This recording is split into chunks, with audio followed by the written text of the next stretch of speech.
essentiellement au niveau des nageoires dorsales, puis les nageoires pelviennes, ventrales, et les premiers rayons épineux également de la nageoire anale.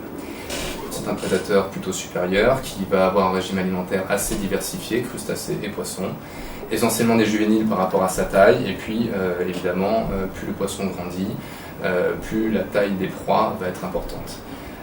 Donc c'est une espèce qui est très peu sélective, et tout poisson suffisamment petit qui passe à proximité du poisson-lion est en fait une proie potentielle. C'est un poisson qui est extrêmement vorace, il a une vitesse de croissance assez élevée, donc il atteint une maturité sexuelle aussi assez rapidement. Il a un succès reproductif important, d'autant plus qu'il n'a pas de prédateur connu à l'heure actuelle, en tout cas dans les zones martiniques. Donc tout ça fait effectivement qu'on a aujourd'hui une sorte de guerrier, une sorte d'envahisseur parfait qui explique l'étendue ou l'ampleur en fait, du problème que l'on constate aujourd'hui sur nos côtes.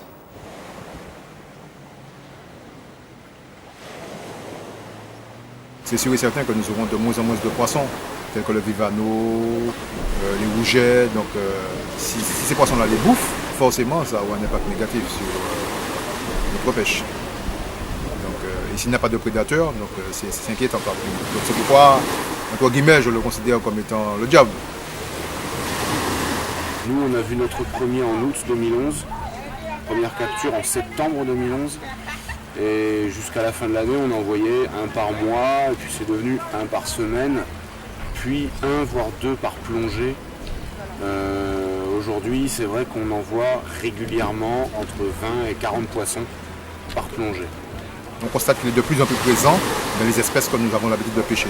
Il est de plus en plus présent et de plus en plus de poissons-lions. Je plonge depuis une quarantaine d'années.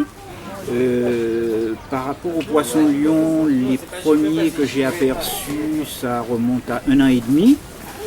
Et là, force est de constater que la population des poissons-lions que nous rencontrons augmente. Évidemment, il y aura un impact important sur les peuplements de poissons, dont des espèces commerciales. Donc un impact écologique d'abord, puis les activités associées aux récifs coralliens, qui, on le sait, sont nombreuses. Il y a toute l'économie de la plongée sous-marine, la pêche, le tourisme en général. La direction de l'environnement, de l'aménagement du logement a dans ses prérogatives la gestion des espèces envahissantes.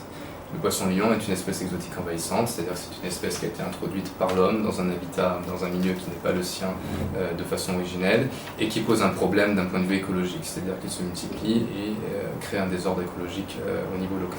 On a pu anticiper un petit peu en mettant en place effectivement des systèmes d'affiches, des systèmes d'alerte, jouer avec l'ensemble du réseau de plongeurs en